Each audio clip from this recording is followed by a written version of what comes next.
Evinden atılacak bazı eşyalar var. Onları dile getiriyorum sana. Ney? Evimden niye eşya atıyorum? Eşya almak kolay mı be bu zamanda? Ben senin kilona da çare olacak bir formül buldum. Neymiş? Sen zayıflamak için ne yapmayı düşünüyorsun? Düşünmüyorum. Türkiye'deki konu tartış. Konu Yüzde- tartışı yüzde konuda geliyor. kaç? Hazır mısınız? Yüzde kaç? Milletvekilimizin aldığı 177.658 TL ile emekli maaşı. milletvekilim. Gıybetim geldi. Hoş geldiniz. Hoş geldiniz. Hoş geldin Orçun Hocam. Hoş bulduk Nevra Ayşem Savaşçı. Nasılsın inşallah? Çok teşekkür ederim. Siz nasılsınız? Ben bomba gibiyim. Hay o kadar hay. iyiyim ki inanamazsın. Yani böyle 2026 bir girdi. Aman yarabbim her yer. nazarıyla, Her yer kokarıyla, taştı. Her yer gıdırıyla. taştı. Her yer öyle Ay, girdi. bereketinle taşsın Bereket, Orçun. bereketler beni bağlar. Üstüme de döktüm. Bereketler Mükemmelim. bizleri bağlasın. Aynen. Aman aman. Ay. Hemen. Hiç Hemen bir bereketimizi tane etrafa sola taşıyorsak sola. kenarlara Aynen. şey etmeyiz. Hemen canım. Teşekkür ederiz. Teşekkür ederim. Koy öyle. Koy. Ben bu altındakini de koy. emcükleteyim. Hemen sana tavsiyemle geliyorum.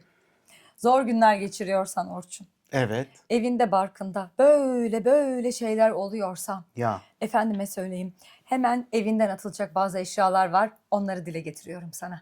Ney? Evimden niye eşya atıyorum? Eşya almak kolay mı be bu zamanda? Ama zor günler geçiriyorsanız evinizden bazı şeyleri atmak durumundasınız. Zor Çünkü güne kötü, evden atın. Haydi bakalım. kötü enerjileri tutuyor. Kötü Saç enerji. fırçası. Saç fırçası. Allık fırçası, Bu ne be? tırnak makası, törpüler. Bunlar kötü enerjiyi topluyorlar. Sirkeye yatırsak? Ana. Biz her şeyi sirkeye yatırınca çözüyoruz ya çünkü. Onlar atılıyor. Ha. Çünkü efendim allık fırçalarının sebebi yanaklarımız Hı. yüzümüzün dağlarıymış. Dağda biriken enerjiler Dağlardır, aktive ediliyormuş. Dağlardır, Dağlar. Aktivite ediliyor. Fırça Aktive aktivite ediliyormuş. ediyor. O yüzden fırçanı yenilemek durumundasın ki buradaki enerjin aktive olsun. Ha, o zaman Koreli erkekler gibi biz de makyaja başlayalım. Tabii ki. Bir tane fırça edinelim. Evet. O fırçayla sürelim, aktive olsun. Eğer evden bir şey atmak istemiyorsan da davlumbaz ışığına dikkat etmek zorundasın. Davlumbazım yok. Davlumbazın yok. Tamam yok ama arkadaşlarımızın davlumbazı olabilir. Efendim Davlumbazı. aydınlatmak için mizansen olsun diye davlumbazın ışığını asla açık bırakmıyorsunuz. Evet. Bazı giderler var. Böyle gider işte şömine bacanız. Hı. Banyonun giderleri, mutfağın giderleri, davlumbazın gideri, bunlar enerjiyi, çiğ akışını engelliyormuş. Davlumbazı açmıyorsunuz. Davlumbazın yemek yaparken Şömine açabilirsin. yakmıyorsunuz. Yok, Banyoda şey yapmıyorsunuz. Banyoda şey yapmayın. Bakın o giderler Ama bilgi banyonun yoktu, hemen not şeyini alıyorum. şey olur. hemen Ondan sonra başka ne gider dedin? İşte o O lavabo kadar. giderler Lavaboya vesaire. bir şey yaptığınızı düşünmüyorum açıkçası. Efendim çünkü lavabozunuzun ışığı açık kaldığında bu ışık açık olunca çiğ enerji akışının dikkatini çekiyormuş. Çiğ enerji ne demek? Çiğ enerji ne demek? Bunu bilenler yoruma yazsın. Çiğ enerji ilk böyle akım aldığımız hani bizim bu çok ünlü bir ailenin dağıtıcısı oldu ya onun şeyi mi yani o mu? Feng Shui. Feng Shui. Feng Shui enerjisi. Bu yüzden dikkatini çekiyormuş çiğ enerjini ve çiğ enerji çekip gidiliyormuş buradan. O yüzden ışığı kapalı bırakıyorsunuz. Aynen, ışıklar kapalı. Olmazsanız şans güle güle. Aynen, herkes görmeden artık. Görmedin artık. Neyse bir şeyimiz daha var. Orçuncum, biz neden lider olamadığımızı, Ne anlamda neden lider? herhangi bir şirkette bir lider, bir üst yönetici olamadığımızı buldum. Neden? Turuncu seviyoruz. Bu kiremit ama yani Turuncu bir turuncu tonu. aynen. Evet. Ben turuncu seviyorum. Tamam, ben de Efendim, turuncu severim bu Turuncu arada. psikolojik olarak bizlere işte enerjik, dost canlısı gibi bir manası oluyormuş psikolojide. Ama Yani. ve lakin bunlar bizim nöropsikolojik tuzaklarımış. Bu öğreti nöropsikolojik bir tuzakmış. Arkadaş canlısı ve dost canlısı olunca Lider olarak olamıyoruz. asla turuncu bir şey girmiyorsun. Çünkü nöropsikolojik olarak bir turuncu giyen bir yönetici gördüğünde çalışanlar ciddiye almıyormuş. Aa, kim takar? Ya, diyormuş. El ense. Ya evet, biz bu şeyi görünce, fotoğrafı görünce turuncu rengi, indirim var diyormuşuz. İndirim mi? Evet, turuncu renk insanda hemen tüketilecek, hızlı tüketilecek bir şey çağrıştırıyormuş. Ben turuncu girdim, sokağa çıktım. İnsanlar beni hızlı tüketilecek bir nesne olarak görüyor. Evet. Ve bekarlar. Hemen sana ulaşılabilir. Hemen ulaşılabilir ve turuncu. O yüzden bazı internet üzerine alışverişleriniz sepeti turuncuymuş. O zaman bekar olanlara sesleniyorum. Turuncu kıyafetler alın. Çok böyle tüketilmesi hazır hissettiğiniz zaman hemen turuncuyu yapıştırın, tüketsinler sizi. Tabii benimle pazarlık yapabilir misin diyormuş turuncu bir de sana. Aynen. Diyormuş ki sen benimle pazarlık yapabilirsin. Pazarlığa açık turuncular. O yüzden herhangi bir şekilde İngiliz Kraliyet Mavisi, Roma Erguvanı gibi sessiz derinden güç şeyi yaratacak. Güç geliyor diyormuşsun. Eğer İngiliz Kraliyet Mavisi giyen biri güç geliyor oluyormuş. Hollandalılar o zaman giden vuruyor, gelen vurur. Hollanda'nınki turuncu olduğu için kraliyetin rengi. Ya. Eyvah, o yapıştırıyor, bu yapıştırıyor. Arada kalıyor Hollanda. Ya. Vallahi güzel Hollandalılar, yazık olmuş size bunca tarihte. Güçlü bir ekonomiye sahip, güçlü bir göç alımına sahip olduğunuz için yaşanabilir en iyi şehirler arasında yer alamadınız. Ya. Ama bunu kim alamadı? İngilizler de alamadı. Güç dedik, lacivert dedik, bilmem ne dedik. Onda da yok. Liderlik vasfı, Liderlik, gücü. liderlik. Neyse, Evet, neyse. turuncu giyiyorsunuz. Bir de biriyle Turuncu turuncu giydin, giyiyorsun. tavladın. Ha. Ama olayı nikah masasına götürmek istiyorsan Nikah kime ne masasına ısmarlayacağını bileceksin. Kime ne ısmarlayacağım ben Evet. nikah masasında? Oturtabilmek için birini, nikah masasına oturtabilmek için ne ısmarlayabilirsin? Ne ısmarlayabilirsin? Bir nikah masasına oturtmak için karşılaştın biriyle. Hemen diyorsun. ilk görüşte nikah görüşte masasına. aşk falan. Ne olabilir mesela? Ne ısmarlarsan dersin ki bu tamamdır. Ya da biri sana ne ısmarlarsa ben bununla kesin evlenirim. Sonu evlilikle sonuçlanır. Şişman olduğum için mi bu soru geliyor? Ben anlamadım bunu çünkü. Yani birine bir şey ısmarlamak için niyetimin ciddi olması mı gerekiyor? Atıyorum, kahve, biliyorsunuz kahve. Sever. Aynen, kahve sever bir kimse olarak kahveyi ısmarladığım zaman ciddiyetsiz oluyorum. Yani. Biri ısmarladığım zaman geceyi benle geçir diyorum. Long Island ısmarladığım zaman sabaha kadar uyu diyorum. Atıyorum, ne ısmarlayabilirim? Bunlar hep klişeler Orçun. Aynen. Ezberi bozacaksın. Ne Karşındakini şaşırtacaksın. Ne mesela ne? Mesela. Çok zor bir durumda Istakoz kaldın. falan. Çok zor bir durumda kaldın. Maruzatın var. Ay tuvaletim geldi. Dedin. Nereye işeyeceğini bilemiyorsun. Hemen orada bir belediye tuvaletini buluyorsun. Hattır bıttır bıttır bıttır parasını ödemeden gidiyorsun geliyorsun. Sonra bir bakıyorsun oradaki görevli diyor ki paran ödendi. Bir bakıyorsun orada biri. Ben ödedim. Tuvalet ısmarlama. Ve evleniyorsun. Vay be. Tuvalet ısmarlama. O zaman Caddebostan çocukları, Moda sahil çocukları, bakın. Tuvaletinize biri akbili basıyorsa, orada da akbil basmadan giremezsin Evet, çünkü. giremezsin. Akbilini basıyorsa, ben senin çişini ödedim diyorsa, o zaman onunla evlenin. Ya hayatın Çok saçma. nereden kaldı?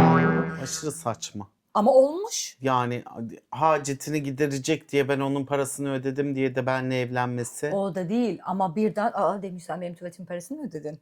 Baba sen Çok oradan romantizm. çık. Belki öyle işte kokudan Nerede mokudan oldu bir şey acaba olmuş. bu?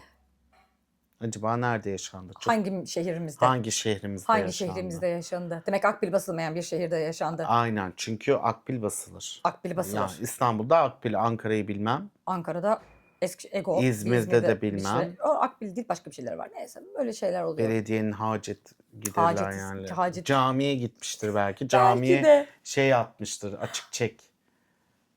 Camiye. Olabilir. Olabilir. Değişik şeyler. Sonuçta camiye para Buranın lazım. camileri toplanıyor. çok temiz bu arada. Aklında bulunsun, sıkışırsan tertemiz camileri. Burası Vallahi. neresi? İşte yeri söylemiyorum. Sen bulduğumuz yeri biliyorsun. Camileri aşırı temiz. Ben birkaç kere denedim. Çok iyi. İmanımız tuvaletten. Aynen. Ne yapalım? Ya canı sağ olsun ya. Ne yapabilirsin? İşte böyle şeyler yapabilirsin. İşte ne olsun ondan sonra. Öyle neyse sen demiştin ki efendime söyleyeyim işte kilodan bahsettin. Ben senin kilona da çare olacak bir formül buldum. Neymiş? Sen zayıflamak için ne yapmayı düşünüyorsun? Düşünmüyorum.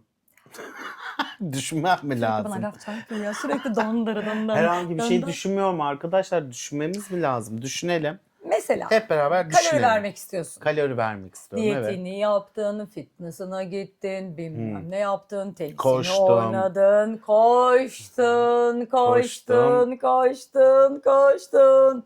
Bir saatlik koşuyla anca sen 490 kalori verdin. İyi. 490 ne oluyor? Bir hamburger kalorisi gibi O kadarını mi? bilmiyorum. Ha, olabilir. Ama eğer koştuğun bir saat kadar Ha, biriyle öpüşürsen ha. yakacağın kalori 1560. Öpüşmeyle. Evet. Güzel. 3 katı. Aa, iyi. 3 katı.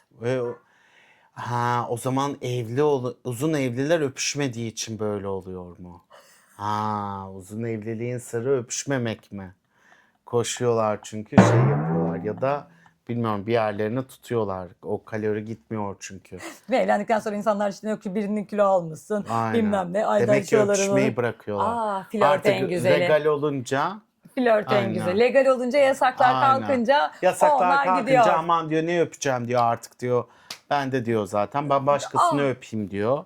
Terbiyesiz hiç hoş Aldatmalar, değil. işte swingerlar bilmem neler oradan çıkıyor. Yorumlara yazın. Bir şehir söyleyecektim ama söyleyemedim. Hani swinger'ıyla ünlü habire basılan bir şehrimiz var ya. Neresi? Orada işte söyleyemem Ötebilirdi onu. şehri. Aynen. Hı? Sen de her şehrin yemeklerini biliyorsun. Yemeklerini bilirim. Partilerini bilirim.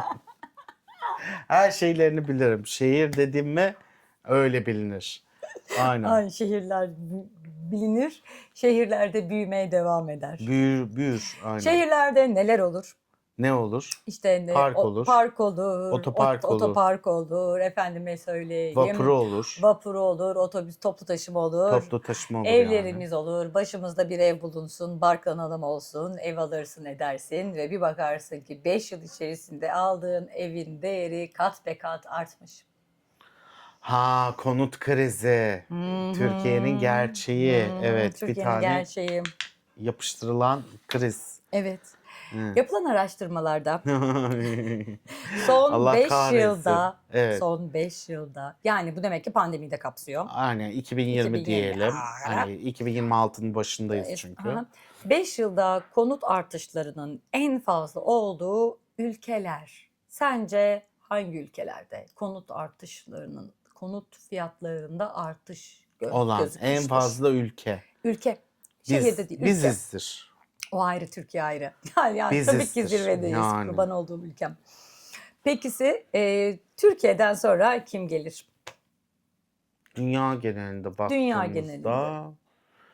yani Türkiye'den başka bir yer gelmiyor. Yunanistan hala galiba aynı. Yunanistan'da yok. hala aynı. Belki İspanya olabilir bir tık artmıştır. İspanya'da artış %40. %40. 5 yılda iyi. konut değerleri %40 artmış. İyi. Şey olabilir. Ne diyeyim? Rusya falan savaşta, Yok. Ukrayna falan. Yok. Onlar yok. Başka bilmiyorum. Sen söyle bakayım Yani bana. Almanya mesela. Almanya ne artacak? %2 falandır Almanya. %12. %12. Almanlar diyordu burada da geçim çok zor. Evet. Marketlerimiz çok arttı. Biz 100 euroya artık dedi alışveriş yapamıyoruz. Aç kalıyoruz. Açıktayız. Isınamıyoruz. Toplu taşıma olmuş ney? Hani böyle şeyler söylendi Tabii, Almanya biz de için. çok üzüldük Doğru. Almanya için. Aynen. Almanya için çok. %12 büyük bir artış. Evet, Fransa. Fransızlar ev alıyor mu ya? Fransızlar ev alır mı? Almıyorsa da satış fiyatı artmış işte. Anladım. %9 artmış o da. Bir şey değil. Fransızlar hep hamur işi yediği için. Peki İtalya diğer hamur işi? İtalya'da hamur işi yer. O zaman Fransa ile İtalya hamur işinden onu da az artmıştır. %13. Almanya'yı geçmiş İtalya. Yes. Hele komşumuz Komşu kim? Bulgaristan. Bulgaristan. Avrupa Birliği'ne girdi. Evet. Konut fiyatları %84 artmış. Çok ucuzdu o Bak zaman. hala orası. Türkiye'den düşük yüzdeleri söylüyorum. %80'e 4 düşük diyoruz Türkiye'den arkadaş. düşük. Portekiz var bir de. Portekiz O da %67. %67 ile Portekiz zirve değil, Bulgaristan zirve. Zirve. Evet. derken Türkiye'deki konut artışı. Konut Yüzde- tartışı yüzde konutta geliyor. kaç? Hazır mısınız? Yüzde kaç? Tın tın tın tın tın tın. Evet. %1000 falandır yani. Yaklaştın. Çık yukarı. %2000. Hayır in aşağı. Aa. 1500. İn. Daha ne? 1200. Abi da aynen. %1223 ile konut Bravo. artışının en yüksek Bravo. Türkiye. Bravo. Az Hey, bayrakları helal az olsun az be. az az. Helal olsun be. 200 binlik evler oldu sana 2,5 milyon. Helal olsun. 2446 bin oldu. 2 milyon Helal 446 bin oldu. Helal 200 olsun. bin oldu 2 milyon. Aynen. Yatırım dediğin Türkiye'de olur. Alacaksın evini 5 yılda o %1000 Tabii ki arttı. Yeter ki al. Aynen. Yeter ki al. Yeter ki Aynen. al. Türkiye sürekli büyüme halinde. Sokaklarda Aynen. yatıyor. Çok gelişmeye açık bir ülkeyiz biz. Aynen ama gün gelmiyor ki ben de Ali Sabancı'ya çok üzüldüm. Ali Sabancı'ya ne olmuş? Ev mi alamamış? Ali Sabancı. Evini mi satmış? Uçağını mı şey yapmış? Pegasus mu batmış? Ne olmuş Ali Ali Sabancı? Sabancı geçinemiyormuş. Geçinemiyor mu? Yani herkesin bir şekilde geçinememe sebepleri var demiş Ali Ali Sabancı. Sabancı da Empati de geçinemiyor. kurmuş bizimle. Çok teşekkür ederim mübarek Can, insan. canımız ya Ali Ali'cim. Sabancı sen benim mucizem misin dediğim Tabii ki bir de. Ali Tabii Sabancı. ki de Sabancı ailesi. Ayda 950 milyar dolar geliri olan. Milyon. Can, gönlüm zengin Ali Sabancı sana karşı. 950 milyon dolar serveti var. Serveti varmış. Hı. Sonra demiş ki bir de herkesin maddi engelleri var demiş. Ya Oradan da empati aynen yapmış. öyle. Aynen öyle. Ama demiş ki ben arzularıma karşı gelecek geçinme arzusunu gelirimi bulamıyor. bulamıyormuş. Arzu ettiği gibi geçinemiyormuş. Benim asgari ücretle çalışan vatandaşıma 28.075 TL ile senin arzularına ne denk düşüyor onu yorumlara yaz. Sizin arzularınıza ne denk düşüyor onu Aylık akbil yorumlarınıza alabilmek. yazın. Aylık akbil alabilmek. Aylık akbil ne kadar oldu? İşte 3000'e yakın. 3000'e yakın aynen. Tam bir şeyi bilemiyorum. Aylık akbil evet. Neyse ya. 3000 ne ya? Ben Ali Sabancı Neyse. tabii o kadar parası var. Ali Sabancı'nın da büyük bir ihtimalle. onun mülkü bizim çenemizi yorar anne. Tabii merak etme Aynen, bebişim. hiç gerek yok. Benim çeneme o kadar yoramam ben şu an. Ben yani 950 milyon dolarla geçinemeyen bir insanı ben insan olarak sayamam. Tabii ben başka birilerini göreceğim. Vekillerimize konuyu. Bizim için çalışan insanlara vekillerimiz. diyoruz milletvekillerimiz. Milletvekillerimiz. Efendim Canlarımız, milletvekillerimiz ciğerlerimiz. geçinebilsin diye. Geçinebilsin diye. Onlara yapılan zammı Ah. tebrik ederim. Oy birliğiyle, oy çokluğuyla ne şekilde kabul ettilerse meclisten geçenle yeni milletvekili maaşımız söylüyorum. 273.196 TL. 273 bin olmuş. Milletvekiline 196. az. 96 Milletvekiline nereden bulmuşlar ya? az. Bu kadar 273. koskoca ülkeyi yönetenlere Yetmiyor çok tabii. az. Memleketine Yetmez. gidiyor. İşte Yeter mi? hangi Bütün Türkiye'yi dolaşıyor araçla, uçaksız. O her yerde kalmak için yırtınıyor. Bir otel olmuş bir geceliği 5000 TL en az. hiç harcırahları yok. Harcırahları yok. Açlar meclisin lokantasında bir tane kavurma yiyorlar diye 50 tane laf ediyorlar. Yazık günah bunlar. Bu adamlar ne Bunlar yapsın? millet için çalışan Bu vekiller. insan evet. Gidiyor Senin ki- elektriğini, suyunu, yolunu efendime söyleyeyim refah içinde yaşamanı asgari ücretin 28.075 TL olmasını sağlamak için yırtınan insanların 273.000 TL alması ne? 28 Bu zamanda binlere, ne? 273 binlere. 28 binlere, 273 binlere. Aradan çıkartın kaç tane asgari ücretlinin maaşı ediyor. Hele emeklisi. Emekli Milletvekili emeklisi. kan ağlıyor. Milletvekilinin emeklisi şeydedir. Onlar Ankara'da yürüyerek gidip geliyordur evine.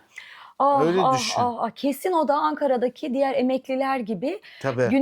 günlük işte 200 TL olan odalarda kalıyordur emekli milletvekillerimiz. Aynen öyle. Öğretmen evlerinde kalıyorlar. Aynı odayı başka Tabii. biriyle paylaşıyordur. Aynen. Banyo yapmak istese artı para veriyordur. Emekli Tabii. maaşımızla böyle yaşıyorlar ki milletvekilimizin aldığı 177.658 TL ile emekli maaşı. milletvekilim. Evet. Kısa bir sessizlik. Evet. Yapın. Yorumlara yazın. Emekli milletvekillerim Çok bir üzülüyorum yorumlara ben onlar yazsınlar. için. Acaba hangi Nasıl otelde kalıyorlar? geçinemiyorsunuz? 173 bin mi? 177 bin. 177 bin. Diğeri de 277 alıyor. 100 lira fark var arada. Bakın nasıl büyük bir makas. Nasıl büyük bir ayrım. Emekli nasıl geçinsin? Evet.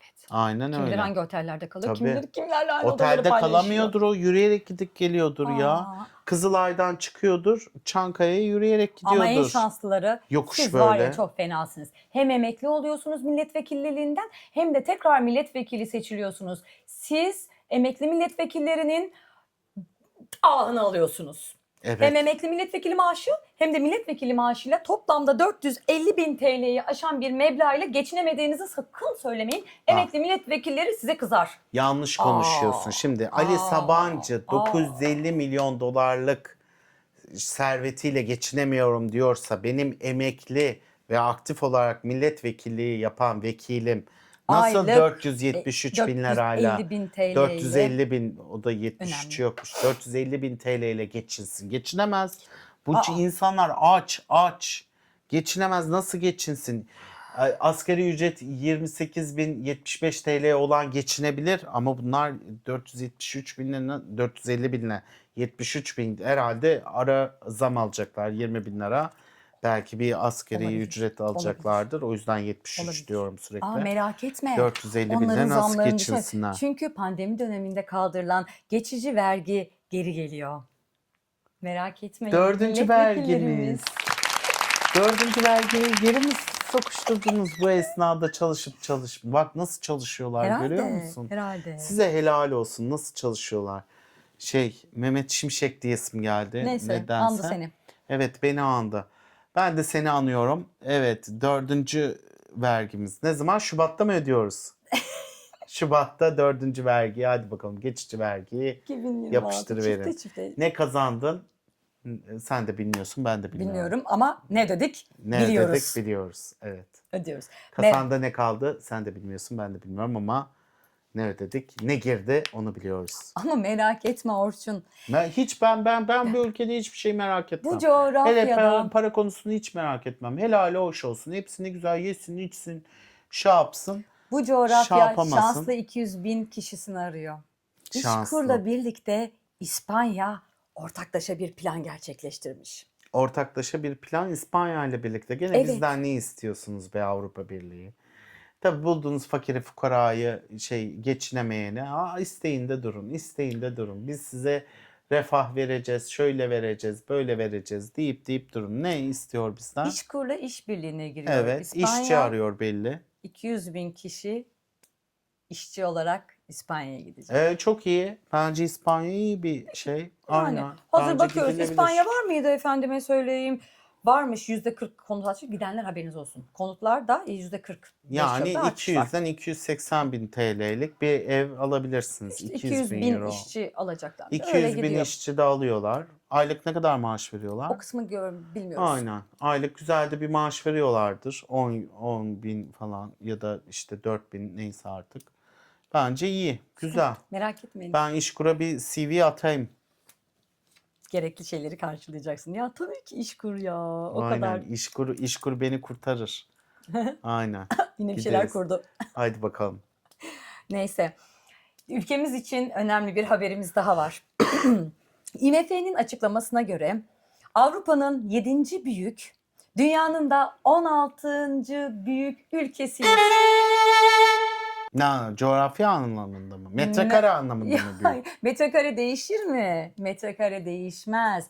Ama bizim gayri safi yurt içi hasılamız değişir. 2025'in son çeyreğinde yapılan açıklamalarda gayri safi milli yurt içi hasılamız 1,57 trilyon dolar olarak açıklamış IMF, yani Uluslararası Para Fonu. Böylece dünyanın 16. Avrupa'nın da 7. büyük ülkesiyiz. Kişi başı düşen gayri safi yurt içi hasıla kişi başı 18.198 dolar. Bizim 18.000 dolarımız var. Nerede olsun 18.000 doları? Bilmiyorum. Nereye sakladın? Bilmiyorum. Hiçbir nutkum tutuldu benim şu an. Benim biraz sinirlerim bozuldu. Benim biraz sinirim bozuldu. Nutkum tuttu böyle boğazım gıcıklandı yani. İşte Böyle. boşuna dememiş Ali Sabancı arzu ettiği gibi geçinemiyor diye. Ali Sabancı gibi ol diye. Ben de sana arzu ettiğin gibi geçineme diye. İnanılmaz bir haldeyim şu an. 18 bin dolarımız mı varmış? 18.198. 18 bin dolar mı şey olmuş? Resmen gıcık. Avrupa'nın 7.siyiz.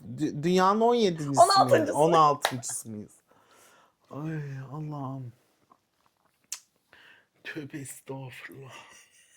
Tövbe bismillahirrahmanirrahim. Asgari ücret 28.075. Ama 18 bin dolarımız var bizim. Evet, konutta %1200 bilmem kaç artış var.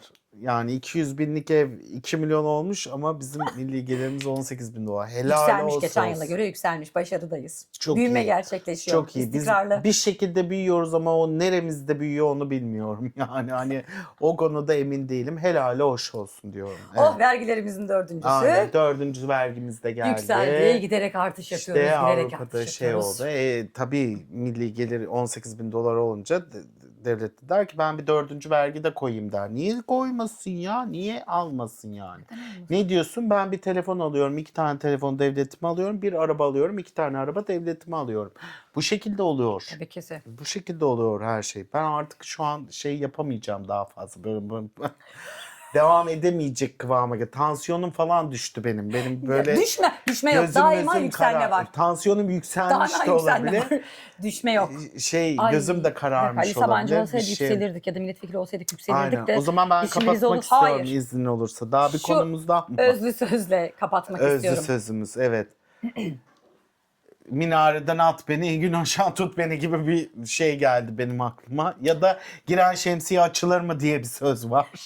Sen de minareye çalıyorsun, kılıfını hazırlıyorsun. Hayır tabii. Kılıfını hazırlıyor. Kılıfını. 72 yıl önce kurtarmaya gittiğimiz Güney Kore katlanılabilir telefon üretimine geçti. Biz sirkeli suyla büyü bozuyoruz. Metin Akpınar.